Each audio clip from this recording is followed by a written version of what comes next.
Hello అందరికీ welcome back to my channel dots girl Vini. నా previous vlog Guttikonda Billam vlog మీరు చూసారా? చూడనట్లయితే ఒకసారి వెళ్ళి చూసేయండి, మీకు ఖచ్చితంగా నచ్చుతుంది వ్లాగ్ అండ్ ఆ ప్లేస్ కూడా.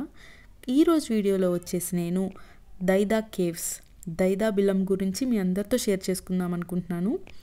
ఈ దైదా బిల్లం వచ్చేసి ఆంధ్రప్రదేశ్ గురజాల మండలం పల్నాడు డిస్టిక్లో ఉన్నటువంటి దైదా విలేజ్లో ఈ దైదా కేవ్స్ అనేవి ఉంటాయి.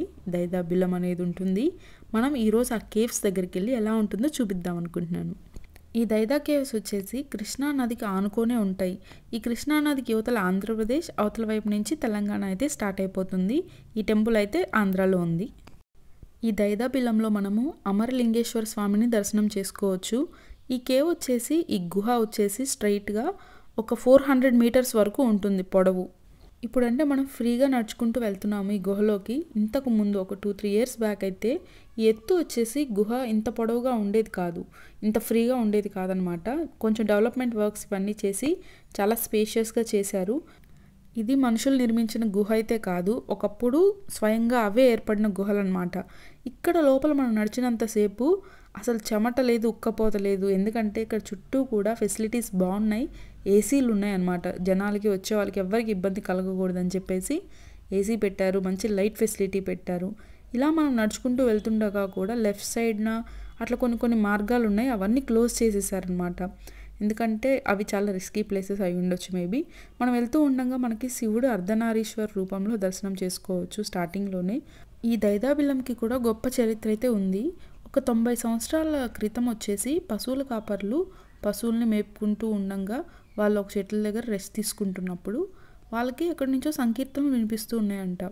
ఎక్కడి నుంచి వస్తుంది ఈ సౌండ్, ఈ పాటలు ఇవన్నీ అనుకొని వాళ్ళు ఫాలో అవుతూ ఉండగా, వెతుకుతూ ఉండగా ఒక రాత్రి నుంచి సౌండ్ అయితే వస్తుంది అని వాళ్ళకి అర్థమైంది.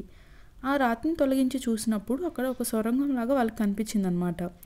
వాళ్ళు ఆ టైంలో లైట్లు ఇవేమి ఉండవు కదా, సో దీటీలు తాడులు సహాయంతో వాళ్ళు లోపలికైతే వెళ్ళారు.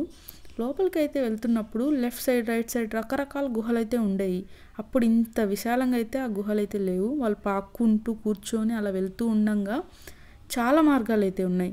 కానీ ఎవరో చెప్పినట్టుగా వాళ్ళకి ఈ మార్గం గుండానే వెళ్ళండి అన్నట్టుగా తీసుకొని వెళ్తే ఇక్కడ వాళ్ళకి శివలింగం అయితే దర్శనమైందనమాట.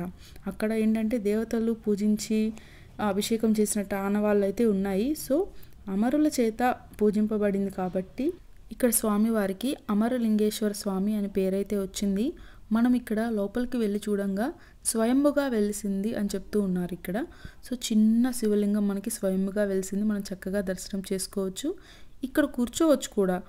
ఒక 6 to 7 మెంబర్స్ కూర్చొని పూజ చేసుకునేటువంటి విశాలంగా అయితే ఇక్కడ ఉంది. మనం చూస్తున్నట్లయితే ఇందాక ఏసీ, ఫ్యాన్ అవన్నీ పెట్టారని చెప్పాను కదా. భక్తులకి ఎటువంటి ఇబ్బంది లేకుండా అద్భుతంగా ఈ గుహలో డెవలప్మెంట్ అయితే జరిగింది. ఒక 6 to 7 మెంబర్స్ కూర్చొని ఫ్రీగా ప్రశాంతంగా మనము ప్రార్థన చేసుకోవచ్చు ఇక్కడ. అండ్ ప్రతి సోమవారం కూడా చాలామంది భక్తులు అయితే వస్తూ ఉంటారంట. అండ్ పక్కనే ఉన్న కృష్ణానది చూసాం కదా, అక్కడ స్నానాన్ని ఆచరించి తడి బట్టలతోనే వచ్చి స్వామివారిని దర్శించుకుంటారని చెప్తూ ఉన్నారు. అండ్ ఈ టెంపుల్కి ఫెస్టివల్ వచ్చేసి కార్తీక మాసం అంతా కూడా సందడిగా ఉంటుందంట. శివరాత్రికి వచ్చేసి మెయిన్ ఫెస్టివల్ అయితే బాగా జరుగుతుందని చెప్తున్నారు. సో ఇక్కడ మనం ఏం కోరుకున్నా కానీ నెరవేరుతుంది అంటారు. ప్రతి గుళ్ళో చెప్పేదే కదా అని ఏముండదు, మన నమ్మకం అయితే అలా ఉంటుంది. ఇక్కడ మా దర్శనం అయితే చాలా ప్రశాంతంగా జరిగింది. ఇక్కడ మేమందరం ఫ్యామిలీతో వచ్చాం కదా, మోస్ట్లీ ఆ టైంలో మేము వరకే ఉన్నాం ఆ టెంపుల్లో. సో ఎటువంటి హడావిడి, టెన్షను, రద్దీ లేకుండా ప్రశాంతంగా అయితే మేము దర్శనం అయితే చేసుకున్నాము. ఇక్కడ ఏంటంటే ఇలా కపుల్స్గా వచ్చినప్పుడు అందరం చక్కగా స్వామివారి ముందు కూర్చోబెట్టి మనకి అర్చన చేస్తారు, అభిషేకం చేస్తారు మన కళ్ళ ముందే. మనం స్వామివారిని డైరెక్ట్గా తాకొచ్చు కూడా. మన శిరస్సు ఆనించి స్వామివారి శివలింగానికి మనము చక్కగా ప్రార్థన చేసుకోవచ్చు. ఈ దర్శనం అయితే చాలా ప్రశాంతంగా అనిపించింది మనసుకి. ఎందుకంటే నిత్యం పూజలు జరుపుకునే శివలింగాన్ని మనము ఇట్లా దగ్గరగా ఉండి ప్రార్థన చేసుకోవడం అనేది చాలా మంచి ఫీల్ అయితే వచ్చింది. సో ఇలా అభిషేకం చేసిన వాటర్ని కూడా మనం అందరం కూడా తలపైన చల్లుకోవచ్చు. సో మొత్తానికి ఇలాగా మా దర్శనం అయితే జరిగింది ఇక్కడ.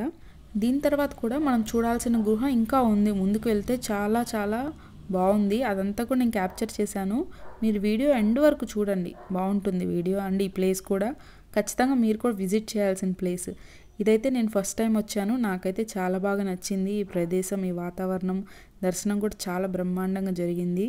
మనకి చేతుల మీదుగా మనము స్వామివారికి ఇలాగ పూలతో పూజ చేసుకోవచ్చు. అంతా కూడా చాలా బాగుంది ఫెసిలిటీ వచ్చేసి. అండ్ పగలపూట వచ్చుంటే బయట కృష్ణా నది వ్యూ అయితే చాలా బాగా చూపించేదాన్ని. చీకట్లో ఉన్నాం కాబట్టి మాకు కూడా సరిగా కనిపించలేదు. అండ్ లోపల గుహలు కూడా చాలా మార్గాలు ఉన్నాయంట. మనం చూస్తూ వెళ్తూ ఉన్నట్లయితే చాలా అంటే చాలా మార్గాలు ఉన్నాయి. చాలా దూరంగా లోతుగా సన్నని గుహలు అన్నీ ఉన్నాయంట. కానీ మనం వచ్చిందే లేట్ కదా. ముందు దర్శనం అయితే చాలు, దేవుడి దర్శనం జరిగితే బాగుండు, మనకు అందితే బాగుండు అనుకుంటూ మేము ఫాస్ట్గా అయితే వచ్చాము. అండ్ అయినప్పటికీ నేను చాలా వరకు క్లియర్గా ఈ వీడియోలో ఆల్మోస్ట్ కవర్ చేసేసాను. ఈ టెంపుల్ని విజిట్ చేయాలి అనుకున్న వాళ్ళు గురజాల వరకు బస్సు ఉంటుందంట. అక్కడ నుంచి ఆటో ఫెసిలిటీ ఉంటుంది ప్రతి సోమవారం కూడా. సో డైరెక్ట్గా టెంపుల్ వరకు తీసుకొని వస్తుందంట. అండ్ పిడుగురాళ్ళ నుంచి కూడా రావచ్చు.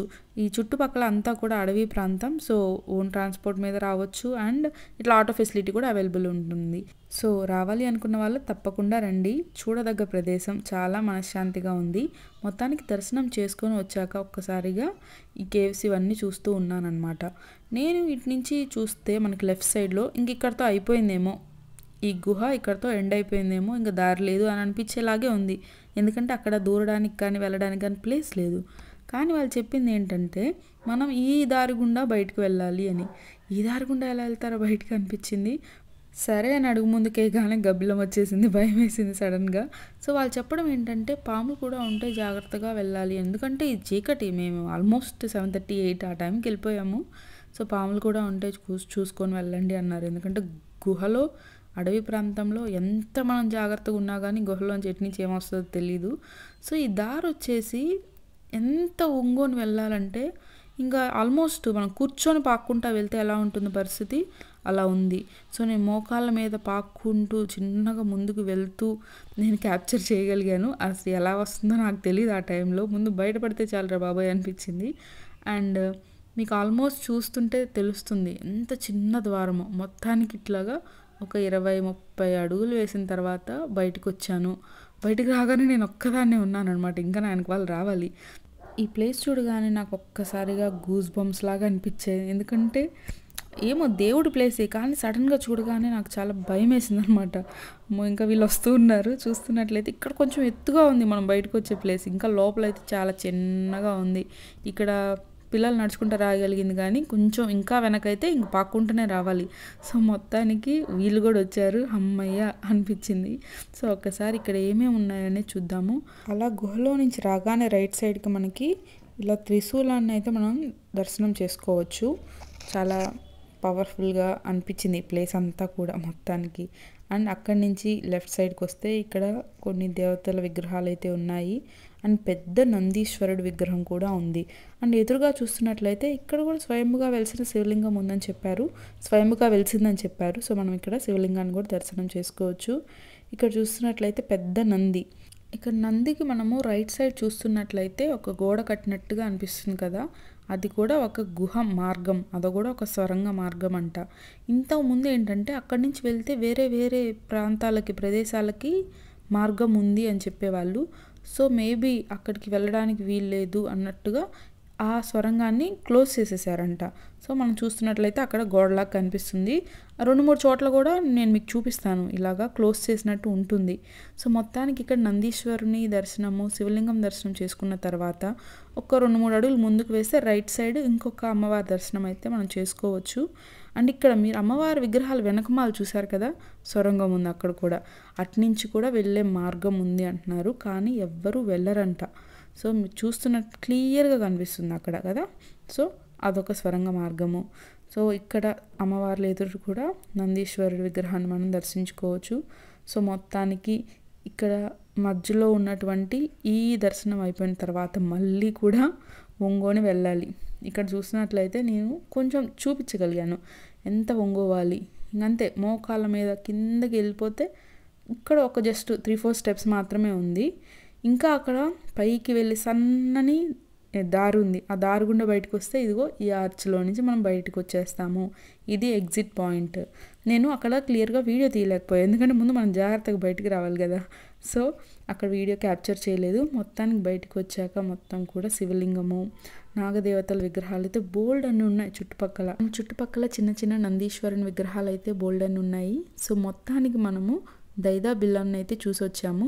మీ అందరికీ వీడియో నచ్చిందని అనుకుంటున్నాను. నచ్చినట్లయితే లైక్ చేయండి, నా ఛానల్ని సబ్స్క్రైబ్ చేయడం మాత్రం మర్చిపోకండి. ఇలాంటి బోల్డ్ అని వీడియోస్ నా ఛానల్లో ఉన్నాయి, చూసేయండి. మరొకసారి మరో వీడియోతో మీ ముందు ఉంటాను. Until then bye bye.